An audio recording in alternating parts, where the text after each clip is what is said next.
Welcome to Toffee TV. It's a different setting due to a COVID situation. We're not allowed in the studio at the moment, so there you go. So doing it in a different environment, but I am joined by Andy. LPiv is with me, who himself hasn't been able to get in the studio for what, I mean, this could be the norm for the next few months, couldn't it? If you've been in a, like I have, if you've been in an environment and someone else tests positive for COVID, you've got to have them 10 days away, haven't you? So it could be the norm. But let's get into the actual, what we're here for, which is, of course, the football. Fleetwood Town 2, Everton 5, 4 straight victories for Everton. It's very un-Everton-like, and yeah, it was, and not apart from a little brief period in the second half, not looking at like Everton at all, really, are we? Very dominant, in complete control at times. Football's sumptuous at times, I'll say, and yeah, it's very positive. And even me, who can be like really over analytical, I just think it's great the way it's become cohesive so quick, and obviously Carlo having that pre-season's really made a lot of difference to the lads. Yeah, that's what I was thinking about yesterday. Was someone asked me what is the biggest difference aside from obviously Alan, Decore and Hammers, which have been huge, but I think maybe not having loads of pre-season games actually might have helped Everton, because obviously we're in contact all the time, aren't we? We speak all the time, but we in that post-lockdown, once the Spurs game had ended any hopes of the Europa League, everyone put the flip-flops on, didn't he? And I think because the games were every 3 days, it was a case of just get this season out the way, wasn't it? And I think they've all come back. I think the manager learned some harsh truths, I think, about some players in that post-lockdown that maybe we hadn't seen before lockdown. Because if you actually think back, Chelsea aside, we were actually doing all right. We were, and then they've really, and David Ancelotti and Duncan Ferguson, because I think the three, we were talking last night, and you were saying it isn't just Carlo, obviously, so it's all of them. He's really put the work in, it seems, doesn't it, on the training ground? Yeah, you hear reports about double sessions a lot in pre-season. They seem a lot fitter. They seem a lot more. Do you know what I'd say as well? I think obviously lockdown was one after lockdown. They seem a lot more happier. I don't know whether it was because they had the break and they were allowed to go away, but go on holiday. Some people weren't allowed, according to Twitter. But they had some people that got away from football. I think because in lockdown no one could go anywhere. And I think they're all happy, they're all smiling. Maybe not Moise Kean, but apart from Moise Kean, everyone seems really happy. And I think you can tell in the way they're playing the football, it's a bit more loose, a bit more free. I think it was very bogged down during lockdown. So yeah, I think it's a real positive the way they do. Not only the culture's coming, but the football obviously has stepped up as well. I think also as well, just before we get on to the game, which is what we're here for, of course, I think the fact that when the slate's wiped clean, because obviously post-lockdown, once Spurs had gone, we knew it was over, and it was a case, there's no fans in the ground. It was all a weird situation. I guess it's difficult it shouldn't be as fans when we're watching it, but for players, it's probably difficult to get to that top level. It was weird football. And I once that slate's clean, and it's, we can actually do something, everyone's equal again. Plus the manager with his new ideas, plus seeing these players come in. It's invigorated everybody. Us as fans certainly feel, it seems to be amongst the fan base, everybody's reinvigorated by it, excited by what's going on. So I think maybe that's been part of it. But going on to last night, obviously I'd done a starting 11 that was akin to the one the week before. So when we got the team last night, I was a little bit surprised. Not so much. No, I was surprised. I was surprised that Richarlison played. I was surprised that Dominic Calvert-Lewin played. I wasn't surprised Jordan Pickford played, although I didn't put him in my starting 11, because I just thought maybe they'll want him to get Saturday out the way. Not that he was to blame for Saturday, so to speak, but it's just trying to get that rhythm. And Pickford was in there, and I mean, what did you make it? What did you make of the fact he started with Dominic and Richarlison? I think it says to him that he needs to go and get the job done. Really, I think I expect the Moise Kean to start, if I'm honest, and the fact that he didn't, maybe he needs to step up his level in training, whatever. You've got to make these players more hungry. But Mina, maybe they think that he can't play twice in a week at the moment. Obviously, he's had a few injuries in the recent past. So that team, obviously, we are short of centre-half. But apart from that, I think Pickford playing, I think, League One team, you're going to face a lot of crosses. I think the idea was Joe Virginia, after his a difficult time, Redden probably wasn't, he wanted to rely on someone more solid, we'll say, in Pickford. But, I think it was, and I'm happy to see Dom and Richarlison always together, the pleasure to watch at the moment. So, I think overall it made sense. It was just a little bit surprising. Yeah, definitely. I mean, the whole midfield obviously changed, didn't it? We had Iwobi, we had Bernard, Sigurdsson, Fabian Delph, his first game since February. What I was impressed with early on was how quickly Everton just got into the rhythm. And having watched Everton many, many times, like yourself, in these Carabao Cup, League Cup, Carling Cup, Milk Cup, Littlewoods Cup, whatever you want to call it, whatever guys it's under, Everton normally struggle in these games. Now, okay, there's no crowd there, so that obviously levels it a bit and makes it, well, it's us against you and it's who's the better players. But that even being said, I thought we were a lot more cohesive than we were a week ago against Salford, and really settled in and got a real control of the game early on.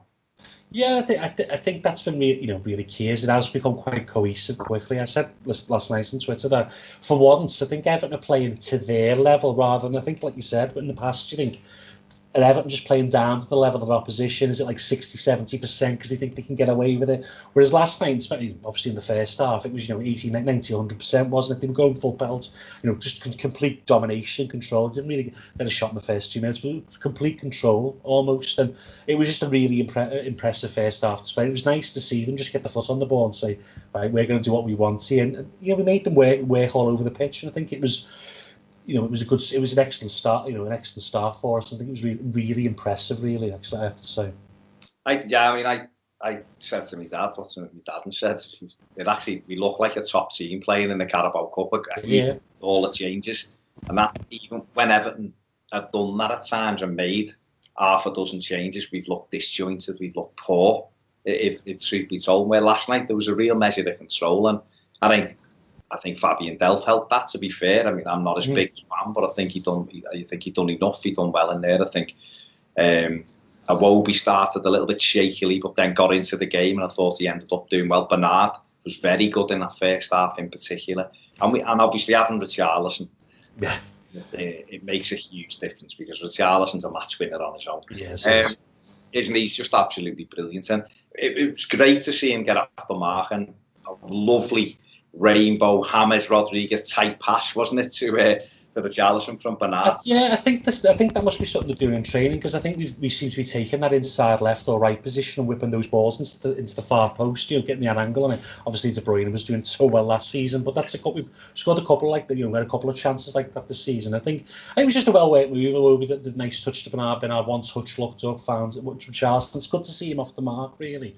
I think it was a really well-worked goal. I've just watched the goals again before, and I thought, that was a really great ball. And it's nice to see the teamwork in terms of we play nice football. Iwobi drifted over to the left, the other man advantage, knocked it in. Bernard and the acres of space, and he's going to do damage from there, isn't he? I think with him, I've said for ages, I think he's a fantastic footballer. Is he physically good enough for the Premier League? I don't know. He's not got a. I think his stature, you've got to be really quick.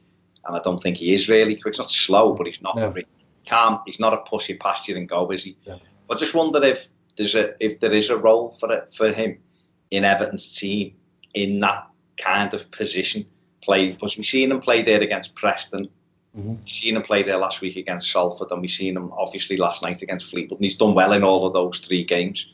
What do you think of that with him going in there?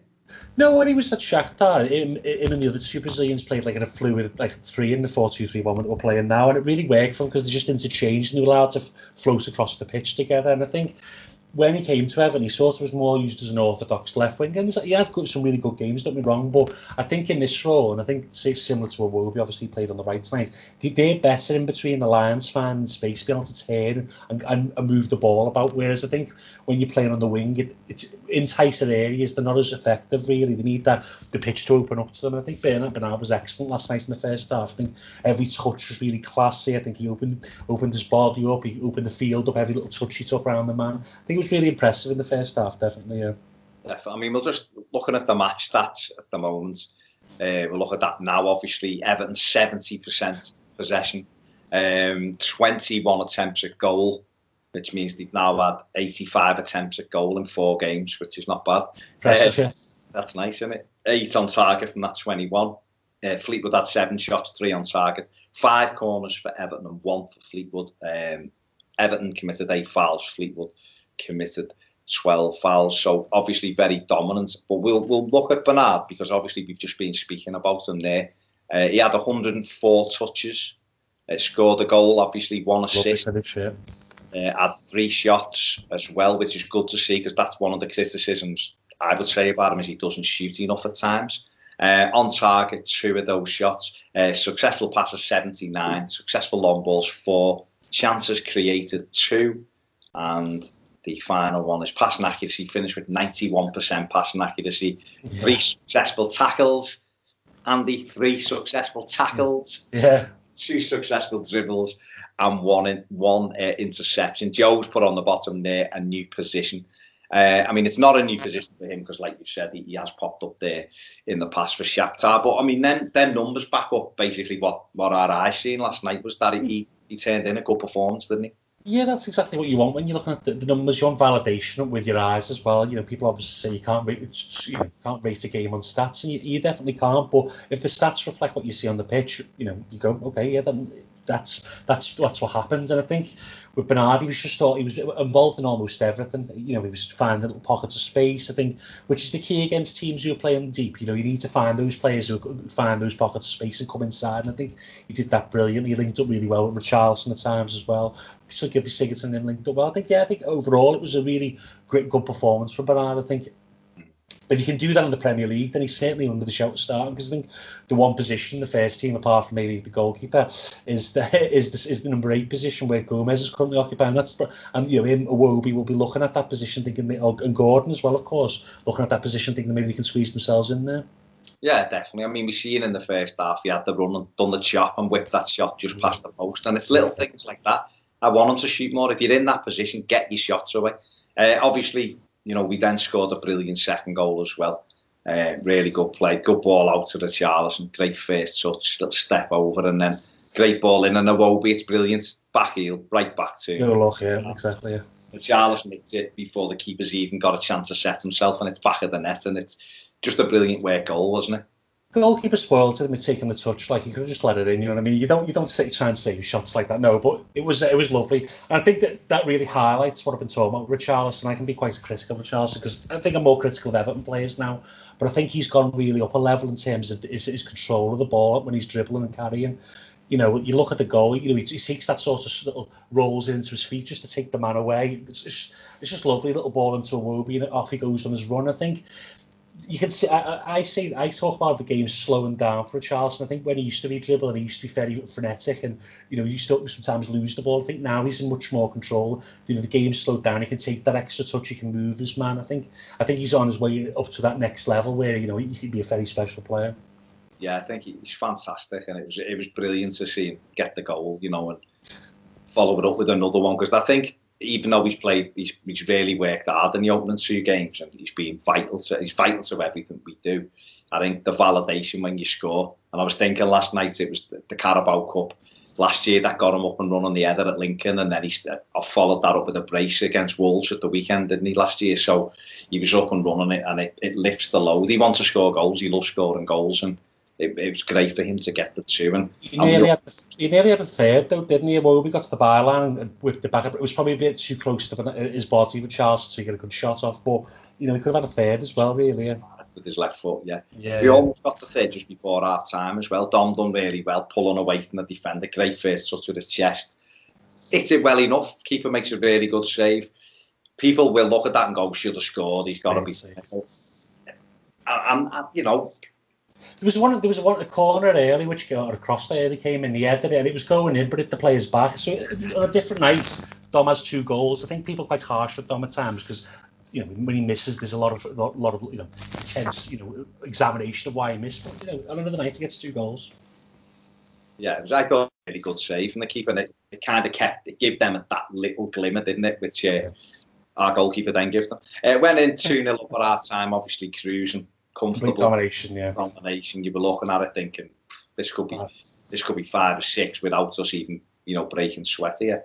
Obviously we made the change, then took Dominic off at half time and let him have a rest. We'd seen, the one reason why I didn't think he'd play was because when he came off at the weekend, we seen him with his thigh strapped up, his thigh stuff, didn't we? But he was obviously fine.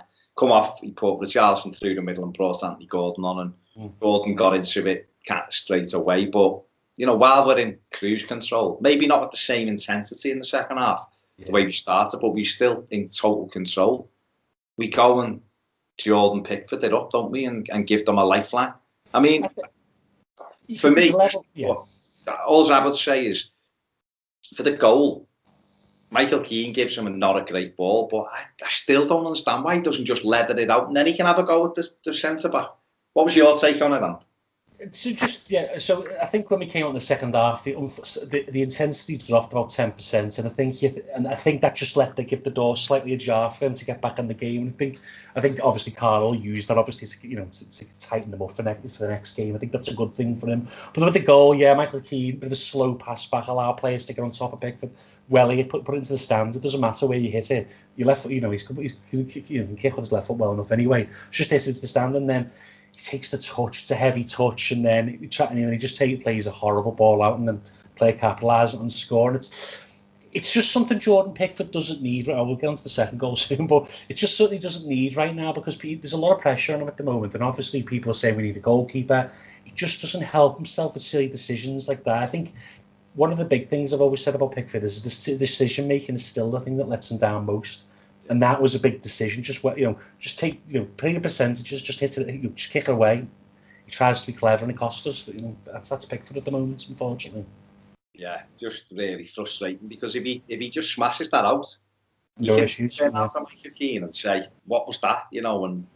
But it's a worry for in tight games and in Premier League when you haven't got a handle on something, or if you have got yourself into a 2-goal lead and you're bossing the game and then he does something like that. We know how quickly things turn. Okay, there was no crowd in the stadium last night, but had there been, it would have made it very, very comfortable. And I mean, I guess to Everton's credit, he broke, and 99 seconds later or something, Anthony Gordon does well, gets down the line, cuts it back. Richie has an air shot, but Iwobi's alert enough to sweep it in, and I'm delighted for him to get off the mark for the season as well. And another player who scored his first Everton goal last season in the Carabao Cup, but knocked it in.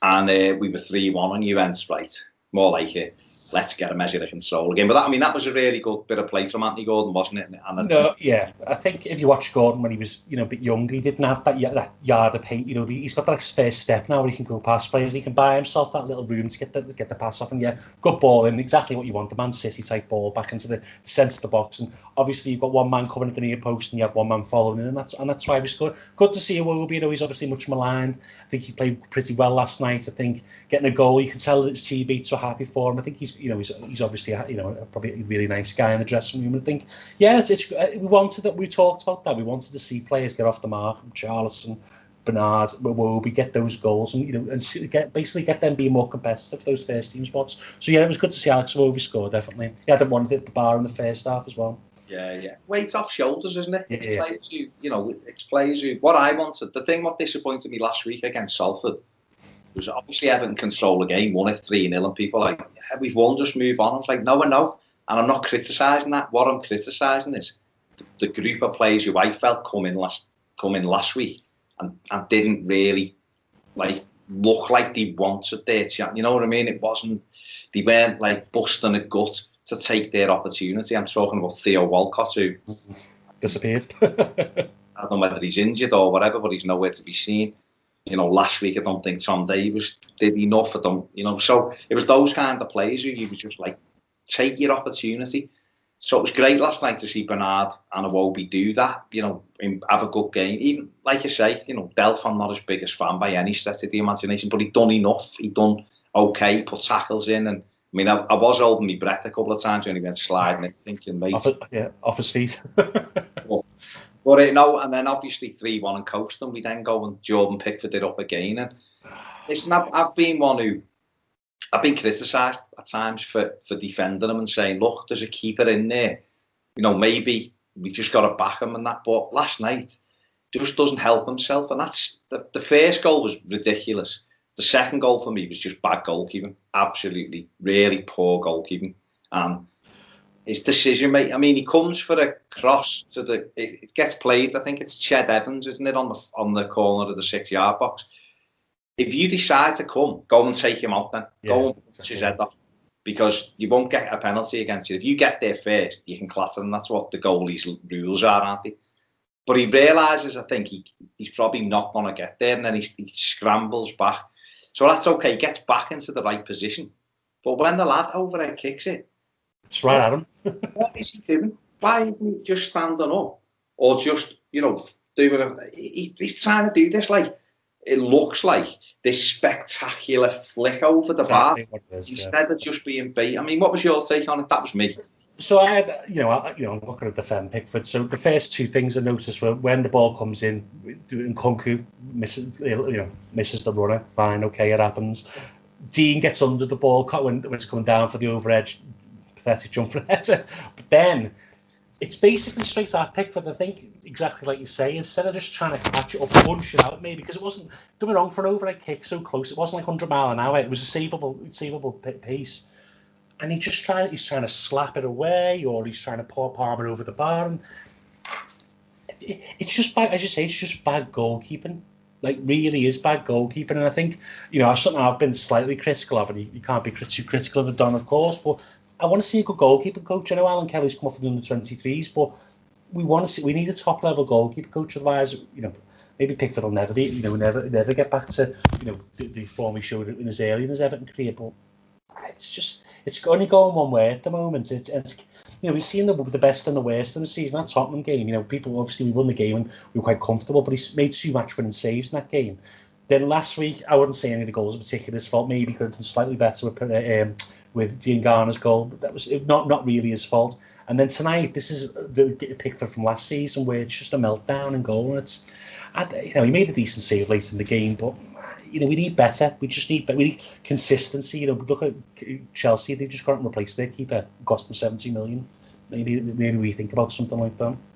Well, I just look at the top two at the moment, and they both had keepers who were all right. Bravo.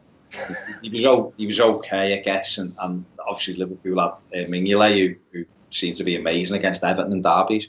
And they got so far up, and they both went and got 2 keepers that, and have gone up another level. And Chelsea have, like you've just said, replaced Kepa. There's obviously people looking at De Gea now, and people are saying, well, Henderson could replace him, and you just wonder. You wonder now whether, when it cut to Carlo's face, when it went in, you could tell he was just, the eyebrow was close to the hairline on it. So I don't think he's anyone's fool, and I think he'll look at Pickford and be thinking, maybe now your days are numbered, because what you need to do anything in football is a steady goalkeeper. You need a keeper that ain't goals in. You mightn't be the greatest goalie in the Premier League, but if he's a good, steady keeper, you know that you can rely on him. To win things, you need a keeper who's going to win your points, win your games. Pickford did that at Tottenham. He did 2 important saves at 0-0. But you can't do things like this. So what he's got to do now is really concentrate and get back to making the correct decision and, not taking chances and just doing his job, so that we never have to speak of him. And we're only speaking of him saying he was great today, made a really good save today. It's for the defenders as well. You need that confidence in your goalkeeper, and I think Michael Keane's not going to be scream at him, is he? And I think that we do lack that centre back who's going to hold them to account. But the defenders have got passing it back now. You're going to be sure that he's going to, it creates that level of doubt, which means you pause for a second. And I think that's going to be an issue. We need a goalkeeper who inspires confidence in the back four. At the end of the day, you don't win, as you say, you don't win anything with a poor goalkeeper. And Everton, obviously under Carlo Ancelotti, want to win things. So yeah, it's a big issue at the moment. And I still don't think he's improved at all. And I think, if he doesn't improve, he's only going to go the Joe Hart way, where he's ends up on someone's bench when he's 31, 32, which is sad to say, because when he was younger, he was such a talented goalkeeper, but he just hasn't gone up those levels that he needed to, and the concentration's still an issue. Worrying, isn't it? Worrying. But, I mean, again... Back to the fun part. yeah. Well, that was the good thing that, obviously for 5 or 10 minutes, it wasn't good because we seemed to lose our way. They got a bit of encouragement, started snapping into tackles. But we slowly but surely did steady it again. And obviously, Tom Davies come on and was on the pitch. It's probably the best I can say for him. Another one who... Scrappy, yeah. Just basic things, and basic touches, passes, touches too heavy, running into trouble. At the minute, it ain't happening for him, and I honestly don't know what we do with them at the moment. I think probably a loan away from the club is the best thing for him. Maybe he needs a fresh pair of eyes on him from a different coach that says, listen, why are you doing that, and why you do, or someone where there's no expectation of him, where people aren't prejudging him. But you know what? I can't have a go at anyone who's prejudging him now because he's done nothing in the last... He's done nothing in 6, 7, 8 months to prove to anybody that he's going the right way, that he needs to be going. No, and you look at the other players who, you sort of go new season, new slate, Bernard, when he's had a chance, took his chance. Gylfi wasn't great last night, but he was fine, and he took his chance certainly when on Saturday. With players that these players are looking to win their place back and be competitive. Tom just doesn't look like he's going to do. He looks further away of anything than getting his place back. And when you bring Decore and Allen in, you just can't see Tom ever getting the game really. And I think, I support Tom. I think don't be wrong. I think he hasn't gone up the level that we require. But I think the fans have been pretty harsh on him at times. But at this point, I think it's time that he needs, like you say, fresh pair of eyes, new surroundings. Just so he doesn't feel as comfortable. Maybe he does have to work a little bit harder. Things can get comfortable when you've been around forever. And I think, I've heard he's a great lad, and he really wants to go and try his hand, abroad and stuff like that, maybe on loan. So hopefully we can find the solution. But I think Fabian Delph looked much more an Everton player last night than Tom Davies, and that's mad to say. I know people don't love Delph, but he gives us something that we don't have at times. And I think you'd rather play him than Tom at the moment. Lost the Christ turn, don't he, Delph? He likes to cut back. He likes to cut back, doesn't he? Likes to go back. But we did get the 4th goal. Good play, Anthony Gordon. Good ball by Iwobi round the corner, and Gordon done well, put it in a dangerous zone, and Bernard finished it superbly well. And it was, just to put it to bed. That was it. It was done then, and it was a tremendous strike. And again, another player I was delighted with that he got off the mark last night. I think it'll help him confidence-wise as well, or it'll help someone coming by him. One or the other. Yeah, it depends how you view it. Yeah, I think it certainly shows that he can play there. It's an option. As I say, Carlo, what you want is if it's not working for Gomes, you want to go, well, I've got these 2 or 3 on the bench who are going to do it for me, and that's what you need in a competitive squad. I think a lot of people focus on the first 11. Obviously got these shiny new toys in the free, but you need 18 players who are chomping at the bit to get on the team at the very least. So I think it's good then. But I think Bernard was great last night. I think him and Iwobi did themselves a lot of favours really with the way they played. So yeah, and a lovely finish. I love finishes like that where it rises into the corner. Great finish. Yeah. Brilliant. And then obviously we took Richarlison off to protect him, and Moise Kean come on, and it's a bit. To me, it's just mad the Kean situation, because everything's pointing to him leaving. But we know he's not. But you know what I mean? We play in a League One side. He scored last time out. I think he scored in his last 3 starts for Everton, which is a mad stat. His last 5, yeah. And then he comes on he gets about 16 minutes last night, and we scored a goal. It was good. It was a brilliant. Injury. We will talk about Nkounkou in a minute. We'll wax lyrical about him in a minute. Oh yeah. But but the ball by Dean's a great ball, and him 92nd, 93rd minute sprinting down that line, leaving people for dead, and then the nonchalant back heel, without even looking, just knowing someone's there. And it was a nice little finish from Moise Kean. Actually, got himself in there. Obviously, didn't smile when he scored. Fair enough, what he can do, whatever. It's the 5th goal. Sometimes you don't do it, I suppose. I mean, I'd have been running around a corner flag, but that's and he's knocked it in. And obviously, it's great to see him continue. Last week scored, this week scored. That's really good for him. Well, I mean, what's your feelings with what's going on at the minute? I think Carlo's challenging him. That's the impression I get. I think he's basically saying, you need to show me that you're going to be the first striker off this bench, because when he starts, I think Bournemouth at the end of the season, we'll throw that one away. He scored, good finish. Yeah. Last week, he had a couple of chances. He should have scored. Obviously, the header was a bit unlucky, but he should have scored the one at the bar. But overall, his all-round performance, and this is key. So you look at Dominic Calvert-Lewin, he does absolutely everything. He's running the channels, he's pressuring people. Moise doesn't do that, and I think you'll notice the difference. I think he's probably a little bit more of a natural finisher than Dom. I know obviously the goals don't reflect it, but he just is. But you need an all-round game. We talk about Alice Sims all the time. He's a great natural finisher, just needs to do more when he's off the ball. And I think Moise Kean's in a situation where Carlo's challenging him and saying you need to do more. And it's up to him to accept that if he's not happy. And you know what Mino's like, Mino Raiola likes to put pressure on people by using the press. And obviously this story about Juventus, we'll see whether that's true or not. I just can't see Everton loaning him. It just doesn't make any sense. Now, fair enough, if there was an obligation to buy him, Everton could go out and borrow against that fact. Maybe he'd be able to do that, but I don't know. I think he just needs to up his game. I don't think I've heard he's all right in training and he works reasonably hard. I just think they want more from him. I think they want to see him go up that level, because otherwise next summer they're going to be looking for a new striker if he doesn't go up that level, and he needs to realise that as well. He was a star in the Juventus academy. He's come to Everton probably thinking I'll be in the first team after a couple of months. It's not really happened for me, and I think it's a test of him as a character, as a player. See how it works out, really. Yeah. But I mean, listen, he was on for 13, 14 and scored a goal. That's all you can do, and hopefully he will rise to the challenge, because there's definitely a player in there. It's just like, if he isn't scoring, what's he doing? Because his touch isn't great. Let's be honest. He can't play with his back to goal. For me, he's a second striker. He's someone who's had his best games when he's been in a 2.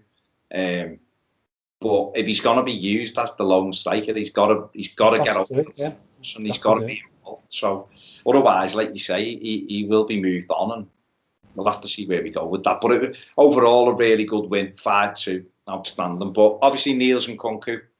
Let's have a look at this kid. His stats here. Look at this: 92 touches, 1 assist, successful passes 58, 6 attempted crosses. Completed 2 of those attempted crosses, and chances created 3. Pass accuracy 92%. 2 successful tackles, 1 successful dribble, 1 clearance, and Joe's put a bargain. I don't think there's any doubt he's a bargain at 240 grand, is he? No, it's I watched him for Marseille, and he did look as good as this. I'm going to be honest. You can see the talent, as I said at the time, and he's physically ready, and he could pass with both feet. But I think coming to England, I think in France, the games are a bit slower, a bit more physical. I think at times, and I think it's just really suited him. If I was a fullback or a winger, I'd hate to chase him all game, because it's from the first to the 90th minute, powering down the line. He just going past people, causing them problems. Got a good final ball. His final ball was good. He'll get better as well, but it's just he can't stop me. He's just Everton. He's a bit different than Dean in that sense, which is a good thing, because Everton, as I've said before, lack players who can penetrate consistently. Richarlison's probably the only one with the ball at his feet, and I think you've got Nkounkou in his availability. He can obviously do that as well. And I think he just did that over and over and over again. And I can imagine the right backs in bed this morning crying. I mean, obviously, the caveat to it is, against better Premier League players who were running at him, we'll have to see who he is. Like you said, he went to sleep a little bit on their second goal with them, did not track on the runner. But that's stuff that he's got to learn. He's 19 years of age, and this is his first real go of first team football. And let's be honest, we all thought that he'd be training with the first team, but playing in the 23s, certainly for the first half of the year, because I think we all expected Leighton to sign, didn't we, for another season. So. And then people were still saying, right, we need a left-back as cover now for Luca Dean, even with this kid. Where now I think most people would be going, don't waste any budget, any money on a left-back, because we don't need it. No, I think people are also thinking, oh God, what are we going to do if he wants to leave in 2 years because he can't get a game? And it's a good problem to have, though, and I think that's the type, this is the type of signing that people wanted Marcel Brands to make when he came to the club, is find these gems who we could develop into first team players. And don't get me wrong, it's fairly early days at the moment. We'll see, as you say, but however, very promising. And it's a shame he's not right-footed, really, isn't it? Because if he was a right back, we'd be in business, wouldn't we? Really, but But again, he was fantastic last. He's so exciting to watch. I love swashbuckling left backs who just go at players and get to the line. I think well, as people said, it's what Man City thought they were getting in Benjamin Mendy, in a sense, the way he plays, and he was just great last night. And again, that's 2 performances on the bounce there that he's been really good, and I think he's put himself in the frame, obviously, for more games as the season goes on. Oh, definitely, and against Preston, we've seen him that day as well. And, I know we come on at Blackpool at half time, but certainly Preston, he was brilliant. He played there, so it is really good.